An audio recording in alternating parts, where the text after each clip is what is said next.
At Frater Xavier, how are you? Good.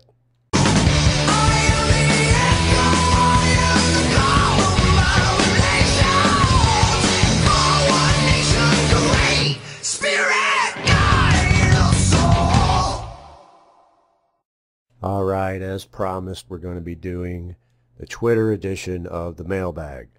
I won't say that this is always going to be a thing, as a lot of good questions have come in from YouTube lately. But right now I'm going to be answering your tweets, and we're going to start with this one.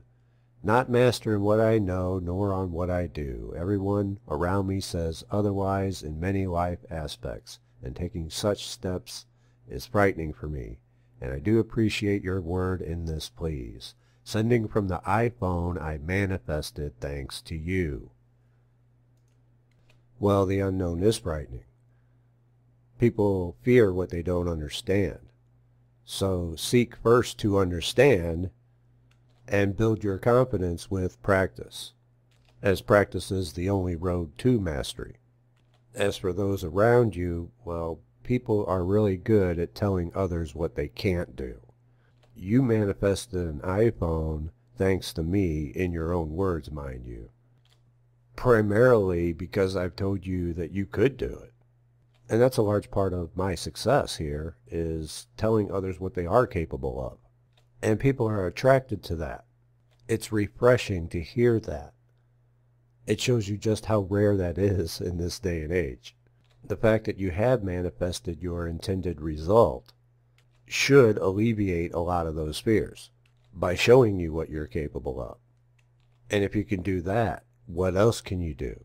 Pay no mind to those who tell you you can't do it, those who spread fear and doubt because you have the evidence to the contrary. Your name was whispered in my head today, which made me check your channel as your vid went up. What property of magic is that? That would be the subconscious mind, otherwise known as the voice of the spirit, aka intuition. And as you develop it further through your practice and meditation, you'll eventually get entire lectures downloaded into you all at once. And I use the term lecture because they often take on a self-correcting quality. Is the manifestation in the yard a yellow butterfly from the subconscious sigil? No. It was an orange ball. I believe only 3 or 4 people actually got it right and manifested an orange ball in their yard. Which brings up an interesting question of how much difference it makes having the conscious mind know exactly what the sigil represents beforehand. And we may be doing some experimentation with that in the near future. It's something that Uncle Birch and I were discussing recently on how much the conscious mind knowing the intent factors into the success of the sigil. Or is it enough to just intend for the original intent of the sigil? So it may be something we'll play around with here coming up, as we are in a unique position to do so, to be able to test these things on a mass level that we otherwise wouldn't be able to. Hey Frater, do you by any chance do birth chart readings? No, not anymore. And it's only because it's an issue of time. I mean, I can look at a chart and tell a lot of things right away, but to convey that and communicate that, especially, typing it out, it takes a while.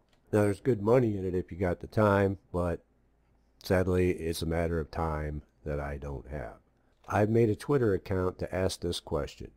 Will you ever talk about Uranus, Neptune, and Pluto, or about deities, Lucifer? Probably at some point. It's not that the outer planets don't have their influences. It's just that they move so slowly that they're more of a generational influence, affecting whole groups of people. And as for deities and Lucifer, I'm sure I'll end up bringing it up at some point. A lot of newbies are introduced into magic through my channel, and dealing with spirits is one of the areas where you can get into trouble. And so that's like the reason I haven't gone too far into that. and to teach first that you can do for yourself without the need of asking a spirit to do it for you. It's not as if we're helpless and need to call on them for everything, but I'm sure at some point we are going to get more into it. Thanks for being my anonymous guru. I have natal Saturn in Taurus, which is astrological 7 of discs. Am I perpetually doomed? No, you may be perpetually poor, perpetually broke. It's going to depend on which house that it falls into. Taurus is all about what we value, and it's associated with the second house, often referred to as the money house. But it's, again, what we value.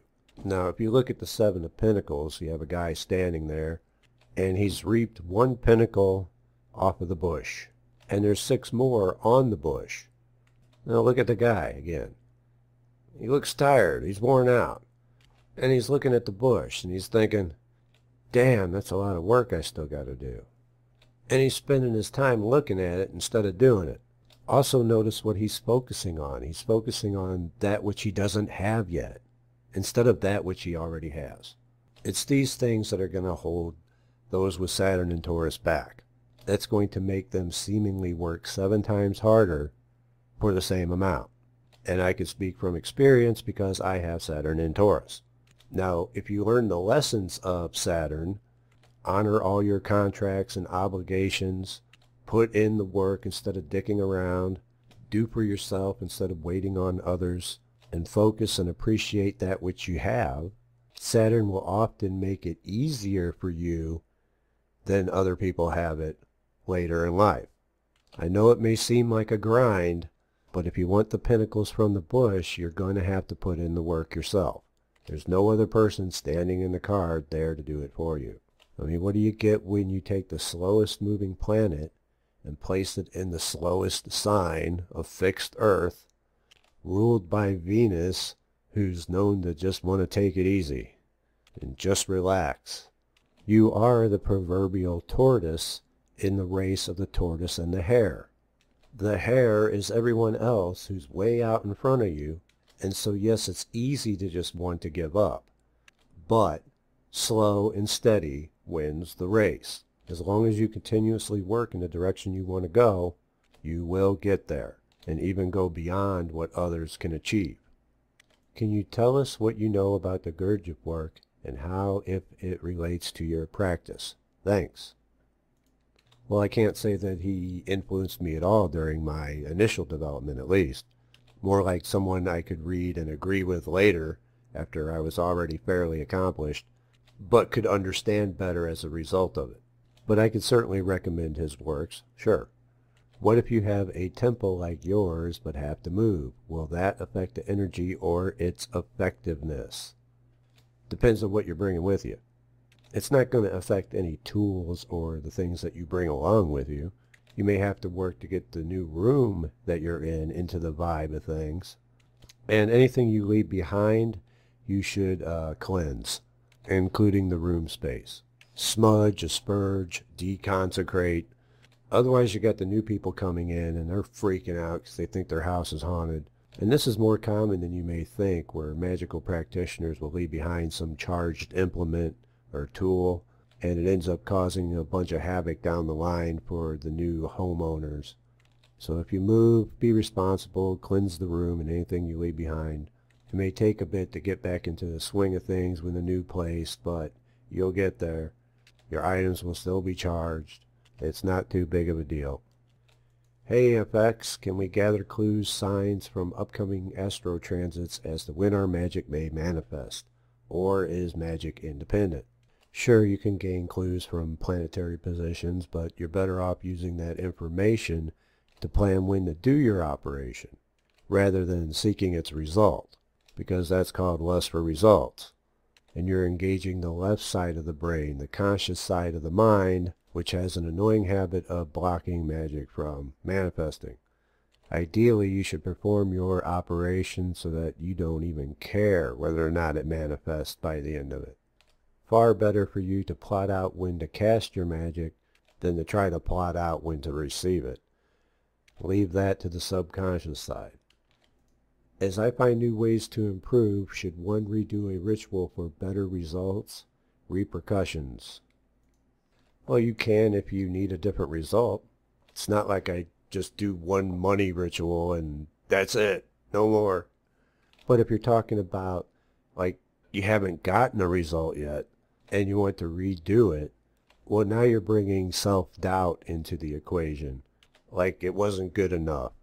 I would move on to other things and allow it time to manifest, at least 3 months, and then if it still hasn't, go ahead and redo it and try the new approach. There's really no repercussions other than risking your magic not manifesting. Because if you're concerning yourself with magic you've already cast, you're thinking about it, and thinking about it is evidence that you're still holding on to it and not allowing it to manifest. So I just let it go and focus on other things for a while, then come back to it if it still hasn't come to pass. My significant other is a bit of a slob. It's an uphill battle maintaining a clean ship. Talking turns into a fight. Any advice? Magic. Just make sure that it's done to where they enjoy it. A candle and sigil here should suffice. Day of the moon, Monday, hour of Venus. Venus for beautifying the home and to make it enjoyable. The only downside to Venus is Venus can be a bit lazy. So if that doesn't work, you can try the hour of Saturn for order and discipline, but I would go with Venus first. And we're going to go over all this stuff when the planetary magic program is released. Bro, how can I release thought forms, desires into the universe to allow them to manifest? Thoughts that are deeply in the conscious mind and on the verge of subconscious. We already see synchronicities and pre-manifestations, but still can't seem to let the desires fully go to let the real thing manifest. Well, the key word here is release. You have to let it go. Stop thinking about it. Some grounding wouldn't hurt, so you're not stuck in your head all the time. And just keeping busy so that you don't have time to dwell on those kind of things, because you're always busy doing something else. You know, I and others tell you that magic works and that it will manifest, so you expect it to manifest, but it will only manifest when you least expect it. And this is one of the reasons it's so difficult for people to manifest things, because it has a slight paradoxical quality to it. But the key word here is release. You must let it go. And if you find you are unable to do so, it's going to require more mental discipline and training. Matthew 12:31 and 32. GD system problematic for one who has previously blasphemed the Holy Spirit? Well, one can say that life could be problematic if you do that.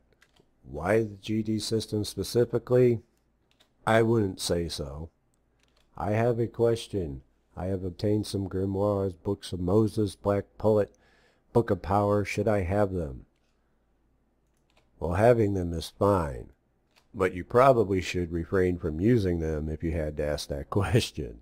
Again, it's when people mess with these type of things that they aren't really truly prepared for that they run into problems.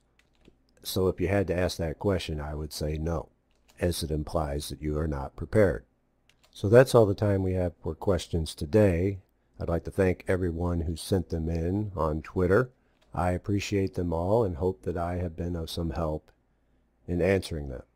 I'd like to give a quick reminder that the Manifesting Reality program is on sale for this week only at 25% off the regular price. Just add the code SOMESAVE when ordering to receive your 25% off discount.